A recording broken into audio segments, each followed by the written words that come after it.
Hello বন্ধুরা, আমি চলে এসেছি কাকিমার কিচেনে। আজকে আমি বানাবো আলু দিয়ে ফুলকপি দিয়ে পোস্ত। তোমরা কে কে খেয়েছো আমি জানি না।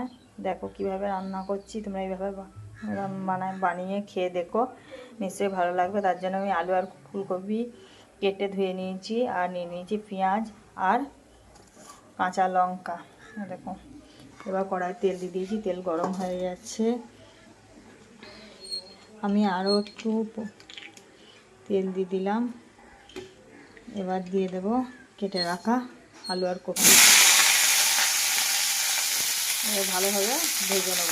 কপি আর আলু ভালোভাবে ভাজা হয়ে গেছে। এবার আমি পরিমাণ মতো লবণ দিয়ে দিলাম, আর দিয়ে দিলাম একটা কেটে রাখা টমেটো।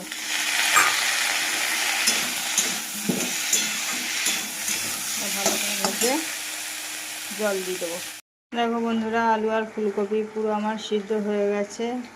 এখন আমি বেটে রাখা পোস্তটা অ্যাড করে দেবো। দেখো বন্ধুরা, আমার পোস্তটা পুরো রেডি হয়ে গেছে। এবার আমি নামিয়ে দেবো।